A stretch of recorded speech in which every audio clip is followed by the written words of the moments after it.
The giant space station called Haven Prime stretched across the darkness like a metal city floating among the stars. Ships from dozens of different worlds docked at its ports every day, bringing visitors from across the galaxy. Today was special, though. Today marked the start of the Interspecies Cultural Exchange, the biggest gathering of alien races in over 50 years.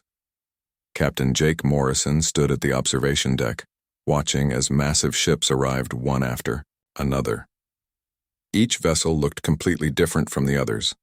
Some glowed with strange lights, others moved without making any sound at all, and a few seemed to bend space around them as they traveled. Jake had served in Earth's space fleet for 20 years, but he still felt amazed every time he saw so many alien ships in one place. Behind him, the small human delegation prepared for their presentation. There were only 12 humans on the entire station, a tiny group compared to the hundreds of aliens already gathered in the main hall. Earth was still new to the galactic community. Most other species had been traveling between stars for thousands of years, while humans had only been doing it for about 50. Jake turned around to check on his team. There was Lisa Parker, a young musician who specialized in electronic compositions. Next to her stood Danny Cooper, an artist who created moving light sculptures. Both of them looked nervous as they practiced their presentations on portable devices, but it was the old man sitting quietly in the corner who caught Jake's attention.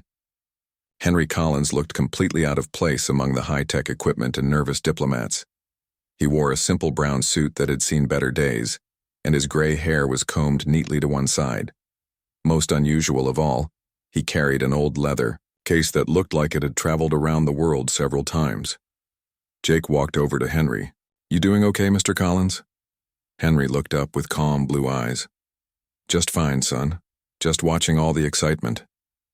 Jake had read Henry's file several times but still could not understand how the old man had ended up on this mission. Henry. Collins was a retired music teacher from a small town in Kansas.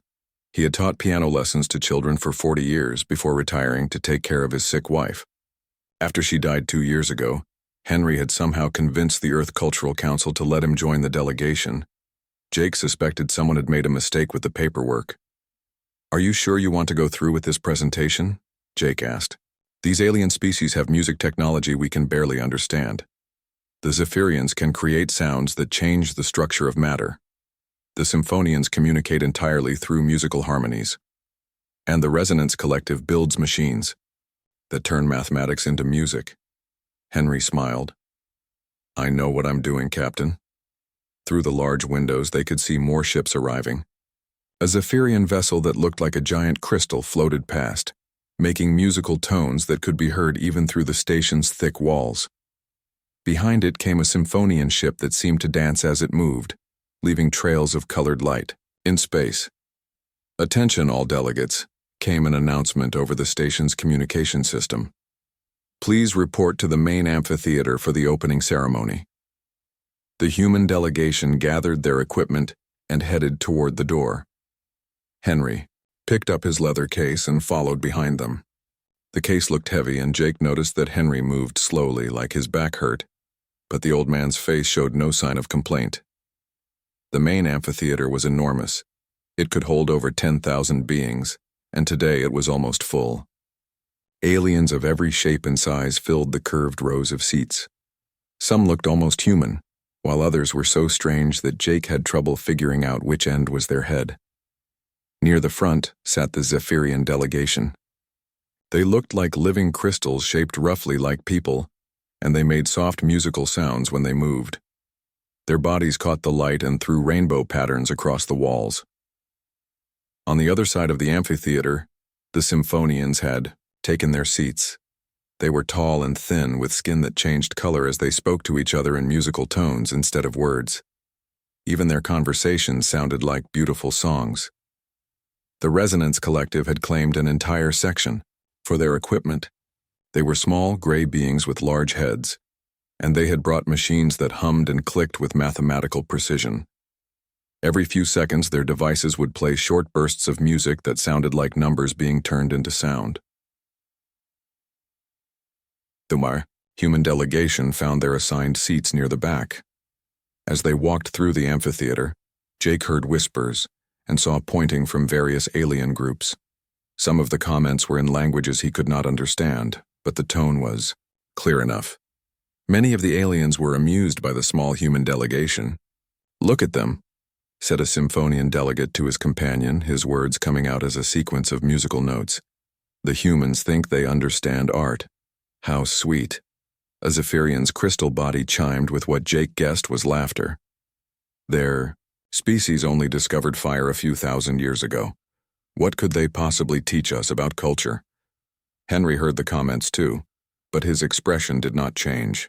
He simply sat down in his assigned seat and placed his leather case carefully on the floor beside him. The ceremony began with speeches from various ambassadors. Each species was introduced and given time to explain what they planned to present.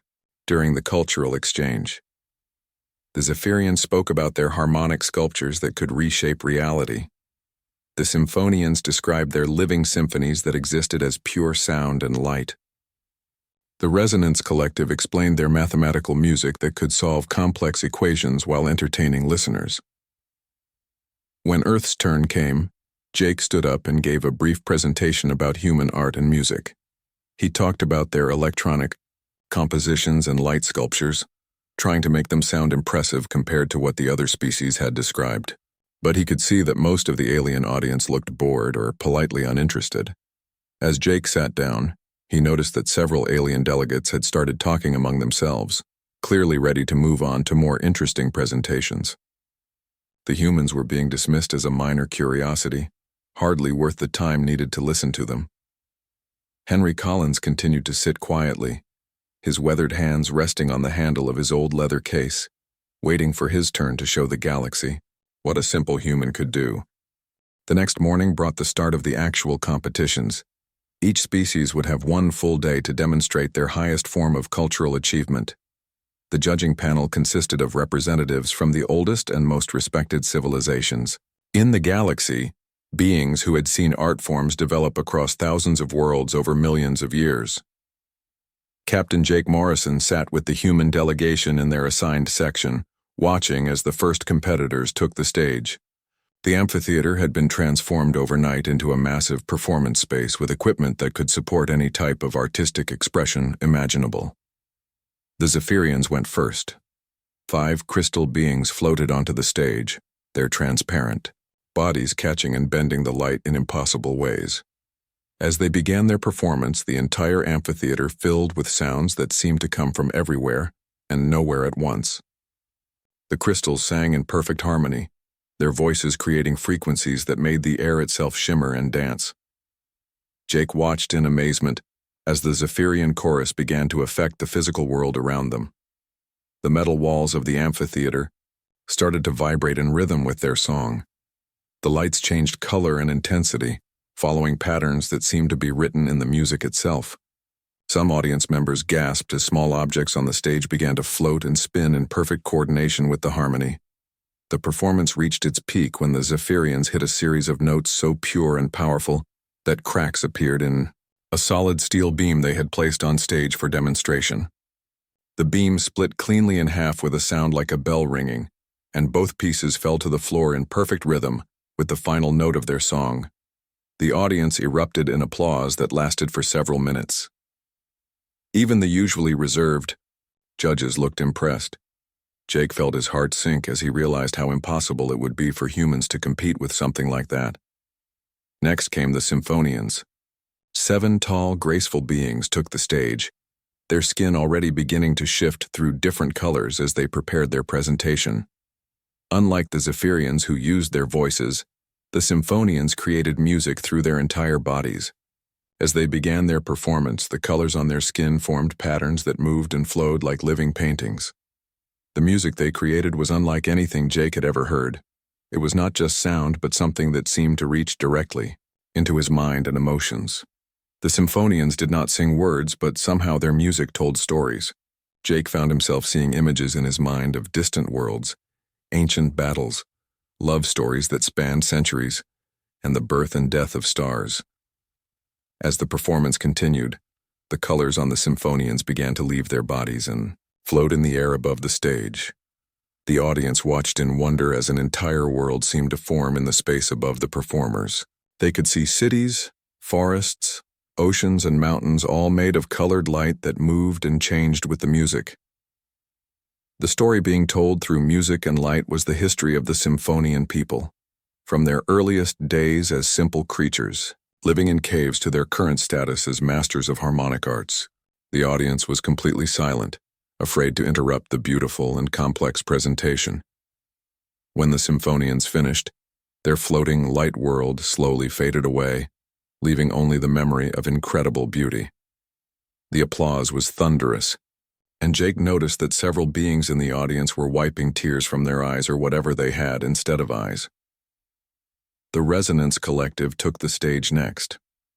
Unlike the organic performances of the previous two species, theirs was a demonstration of technological perfection. 12 small gray beings surrounded a collection of machines that hummed and clicked with mathematical precision. As their performance began, the machines started playing music that was based entirely on mathematical equations. But this was not cold or mechanical music.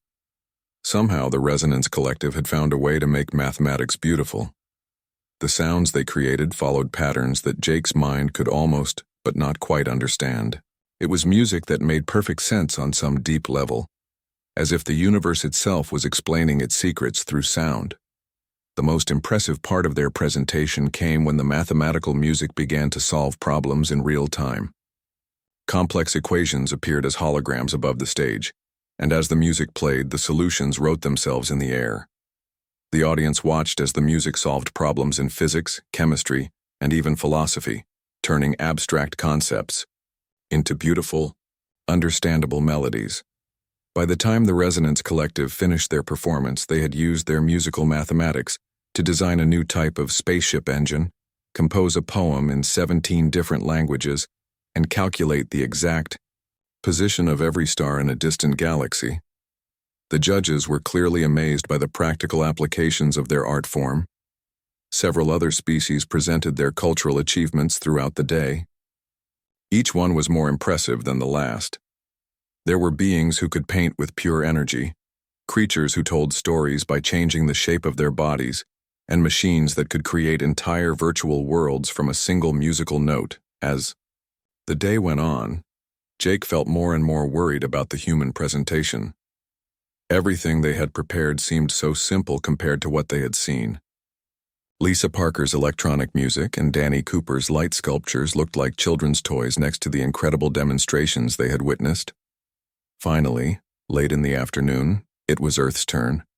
Jake stood up and walked to the stage, with his small delegation. The amphitheater was still full, but he could sense that the audience was getting tired.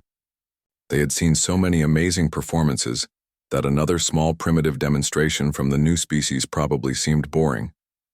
Jake gave a brief introduction to human culture and then stepped aside to let Lisa and Danny present their work.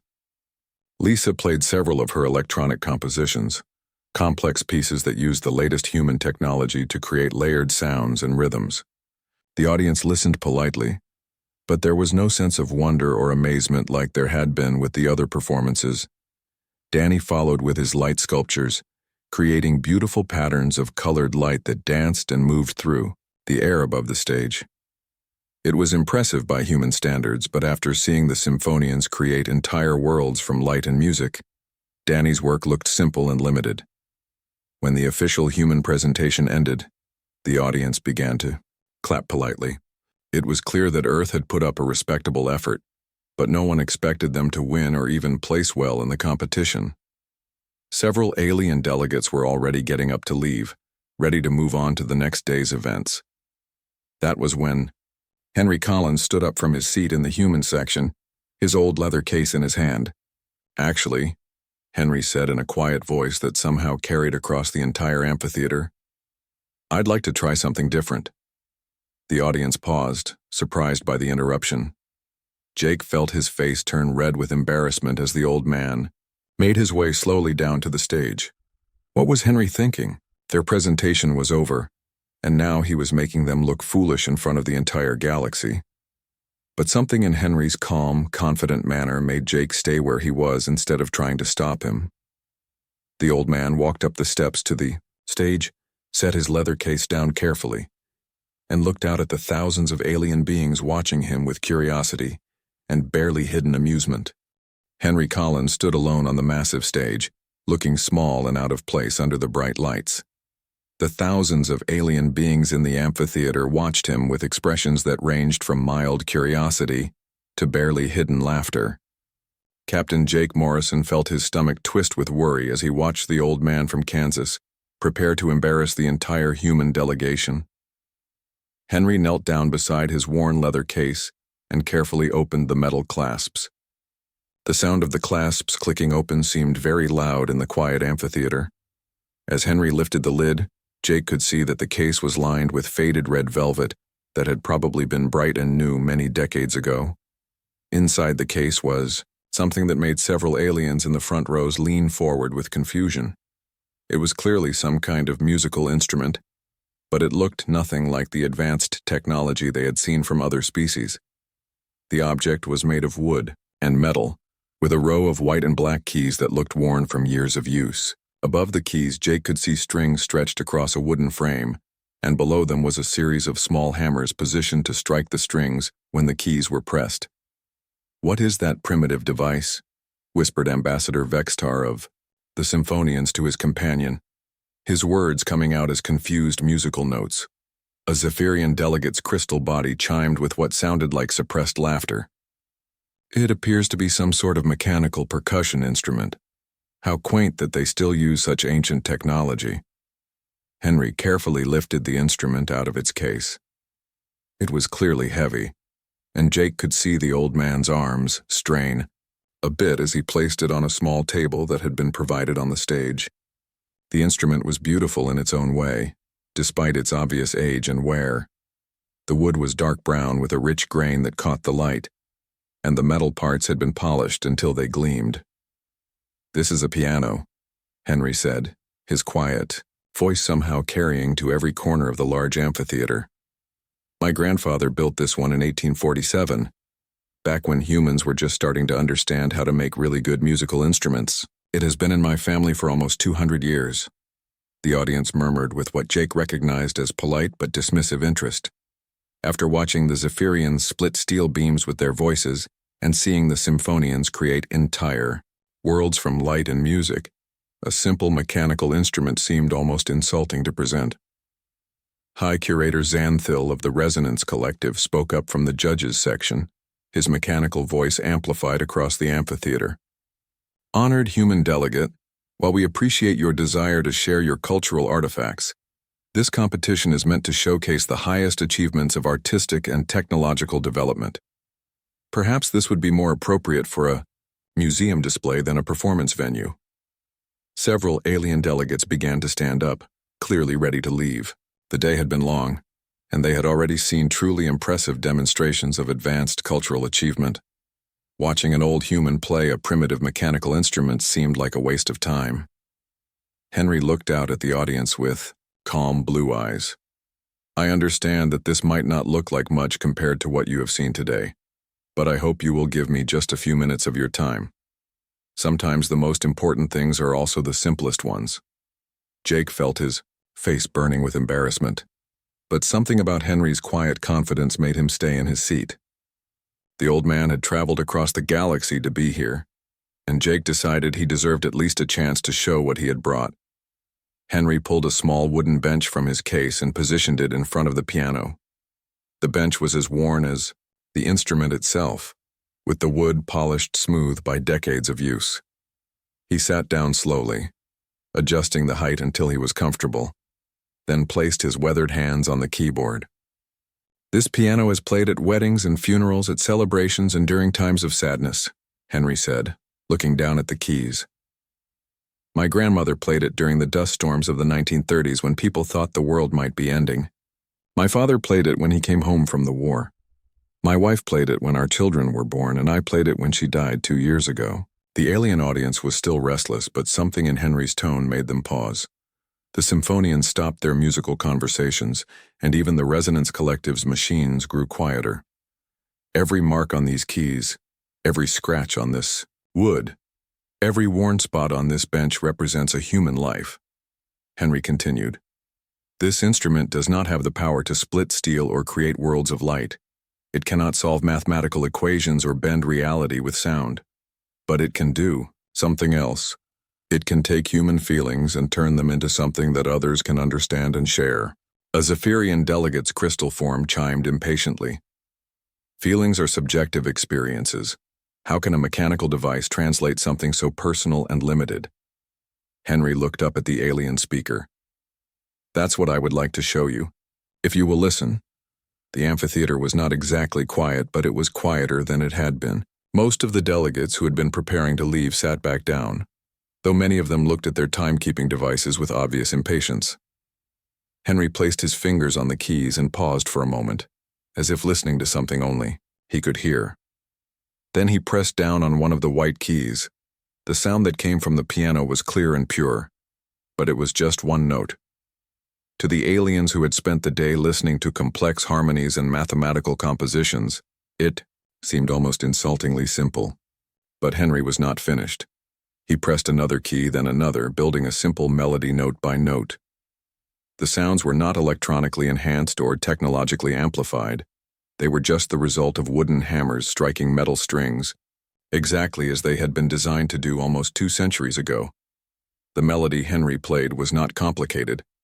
Any of the alien species could have reproduced the same sequence of notes with their advanced instruments. But as Henry continued to play, something began to happen in the amphitheater. The restless murmuring of the audience started to fade away. The symphonians' constant musical conversations grew quieter. Even the Resonance Collective's machines seemed to hum more softly, as if they were trying to listen to something they had never encountered before. Henry's weathered fingers moved across the keys with practiced ease, finding notes and combinations that told a story without words. The music was simple, but it carried something that the complex technological demonstrations had not possessed. It carried the weight of human experience, the echo of all the lives that had been touched by this particular instrument over its long existence. As the melody continued, Jake realized that something extraordinary was beginning to happen. The alien audience was no longer looking at their timekeepers or whispering to their companions. They were listening, really listening, to the simple sounds coming from Henry's ancient piano. And in that listening, they were about to discover something about humanity that none of them had expected to find. Henry's fingers moved across the keys with the skill that comes from 60 years of practice. The first piece he played was a simple lullaby, the kind of song that human mothers had sung to their children for thousands of years. But as the melody filled the amphitheater, something strange began to happen. The Zephyrian delegates, whose crystal bodies normally chimed with their own internal harmonies, found their crystalline structures beginning to vibrate in rhythm with Henry's music. They had never experienced anything like this before. Their advanced harmonic abilities allowed them to create incredible sounds, but they had always been focused on technical perfection and power. Henry's simple melody carried something else entirely.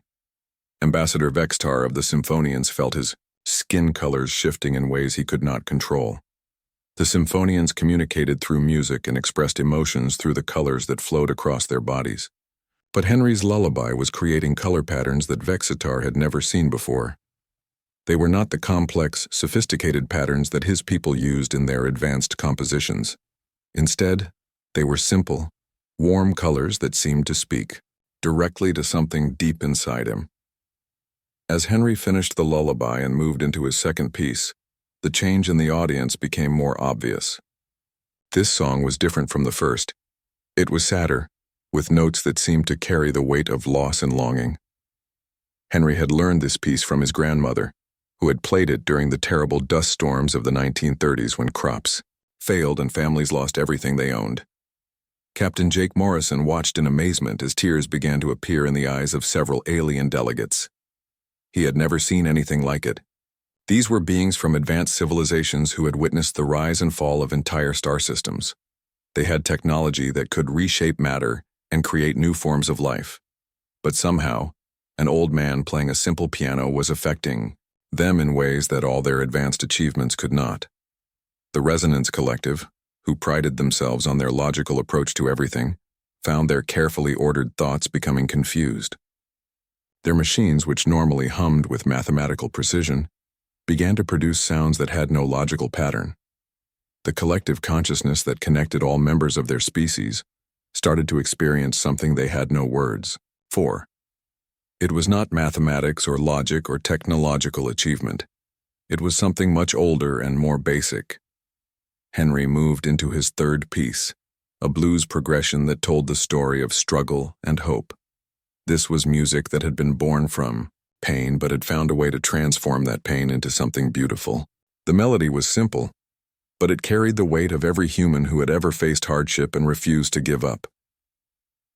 As the blues filled the amphitheater, something unprecedented began to happen.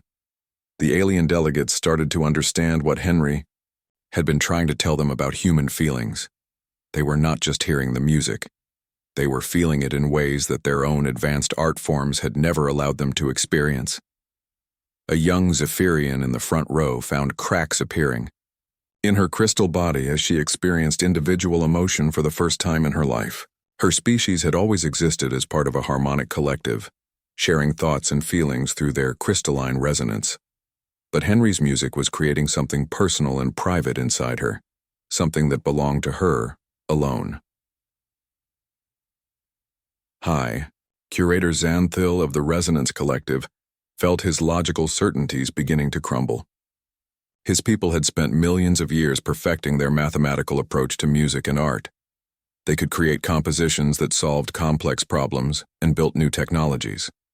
But they had never learned to create something that could reach into the heart of another being and change them from the inside. Henry's fourth piece was a classical composition that spoke of love and loss, of the joy of finding someone special, and the pain of losing them. It was the song he had played for his wife on their wedding day 50 years ago, and the same song he had played at her funeral 2 years earlier. The melody was simple enough that a child could learn it, but it carried the full weight of a lifetime of shared experience. As the music continued, the alien audience found themselves experiencing emotions they had never felt before. The symphonians, who had always expressed themselves through complex harmonic patterns, discovered the power of simple, honest feeling. The Zephyrians, who had focused on technical perfection, learned that imperfection could be more beautiful than any flawless performance. The Resonance Collective realized that some truths could not be calculated or programmed, but had to be felt. But it was Henry's final piece that broke down the last barriers between the species in the amphitheater. This was a composition he had written himself after his wife died. It was about saying goodbye to someone you love, about the loneliness that comes after a lifetime of sharing your days with another person, about the bittersweet beauty of memories that bring both joy and pain.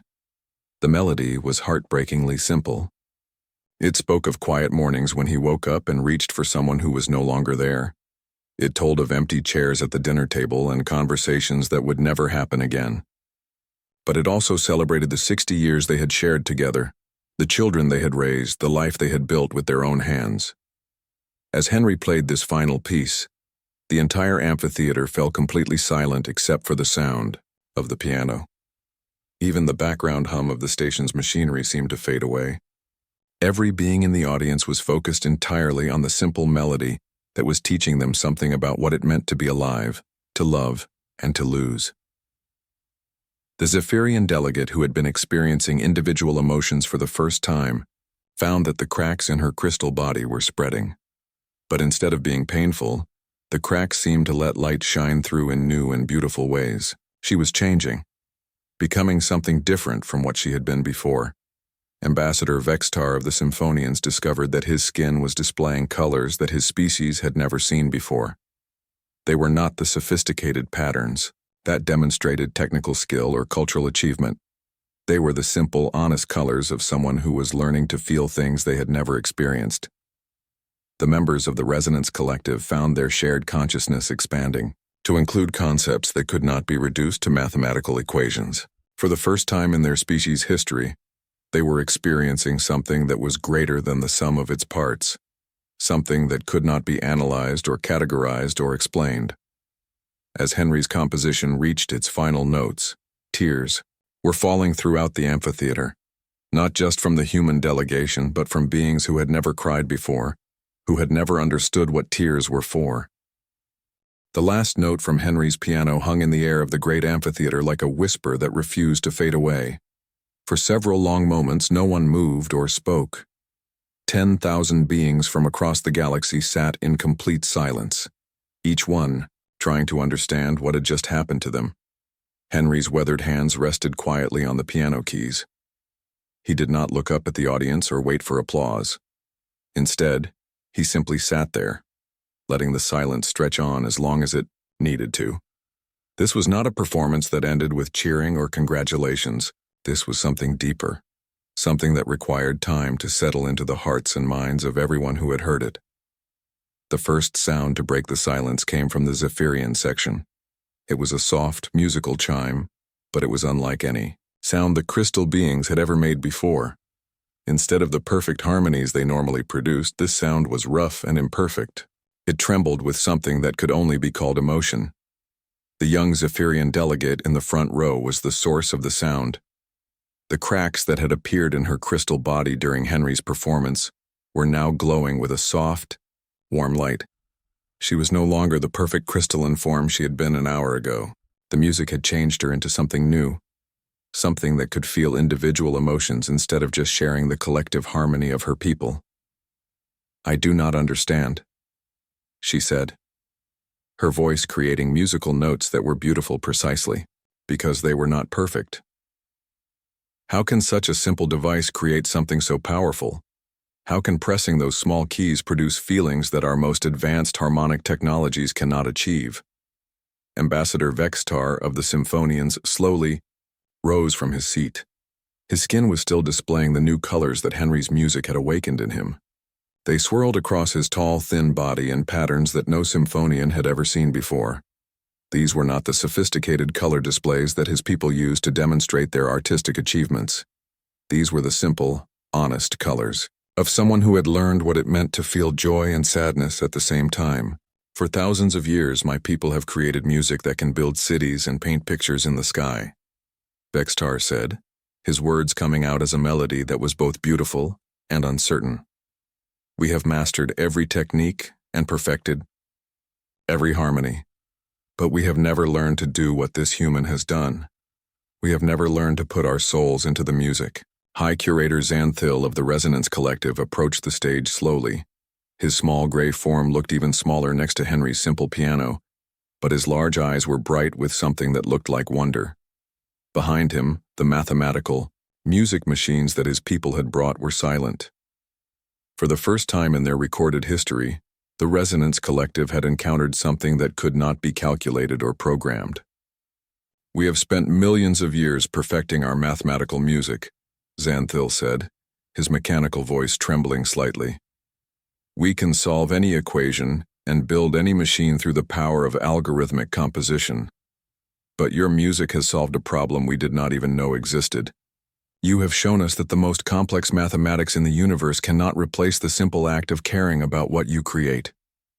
Henry finally looked up from his piano. His blue eyes were calm but tired, as if the performance had taken more out of him than just physical effort. It is not about the technology, he said quietly, his voice somehow carrying to every corner of the amphitheater. It does not matter if your instrument can split steel or paint with light or solve mathematical problems. What matters is what you put into it. What matters is whether you are trying to show off your skills or trying to share something true about what it means to be alive. Captain Jake Morrison watched in amazement as the most advanced civilizations in the galaxy gathered around an old man and his ancient piano. These were beings who had mastered faster than light travel, who could build artificial suns and create new forms of life. But they were all looking at Henry Collins like students eager to learn from a wise teacher. Every scratch on these keys, every worn spot on this bench, every small dent in this wooden frame represents a human life, Henry continued, running his fingers gently over the piano's scarred surface. My grandfather's hands shaped this wood. My grandmother's tears fell on these keys during the hardest times of her life. My parents played their hopes and dreams on this instrument. My wife and I shared our love through the songs we played together. The alien delegates listened intently, as Henry explained something they had never considered before. Their own musical traditions were based on technical achievement and technological advancement. They had always tried to create art that was more complex and more powerful than what had come before, but they had never thought about putting their personal experiences and emotions into their creations. "This piano cannot do anything that your instruments cannot do better," Henry said.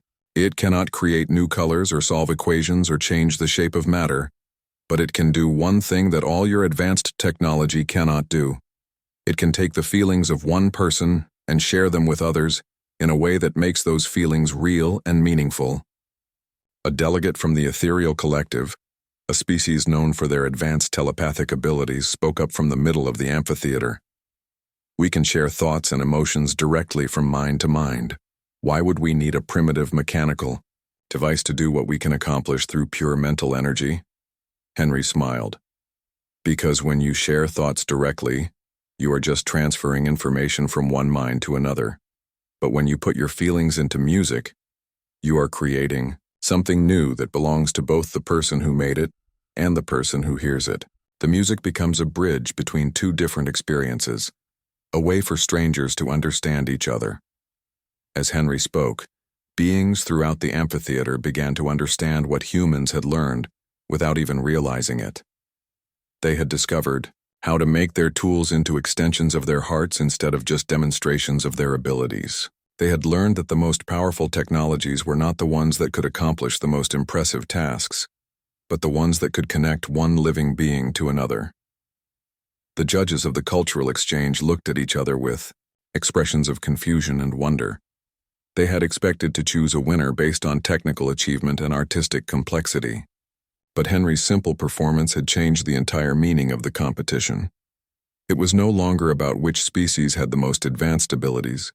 It had become about which species understood what those abilities were truly for. "Ambassador." Vexter approached Henry's piano with the reverence of someone entering a sacred place. "Would you teach us?" he asked. "Would you show us how to put our souls into our music instead of just our skills?" Henry looked around the amphitheater at the thousands of alien faces watching him with hope and curiosity. These beings had traveled across the galaxy to demonstrate their cultural achievements, but they had ended up learning something far more valuable. They had discovered that the most important technology any species could develop was not the ability to build better machines, but the ability to connect with others through shared experience and genuine emotion. "I would be honored to try," Henry said. "But the real teacher is not me. The real teacher is this old piano, and all the human lives that have touched it over the years. The real lesson is that any tool, no matter how simple or advanced, can become something meaningful if you fill it with love and use it to bring people together." As Henry carefully closed his piano and placed it back in its worn leather case, the entire amphitheater erupted in applause that lasted for nearly 10 minutes. But this was not the polite applause that had followed the other performances. This was the sound of 10,000 beings who had discovered something new about what it meant to be alive and connected to others. The Galactic Cultural Exchange had found its winner, but more importantly, the galaxy had learned that the greatest achievements were not always the most complex ones. Sometimes the most powerful technologies were the ones that had been shaped by generations of hands and hearts, the ones that carried the weight of real experience and genuine emotion. Henry Collins, a retired piano teacher from Kansas, had shown the galaxy that humanity's greatest gift was not their ability to build impressive machines, but their ability to fill even the simplest tools with soul.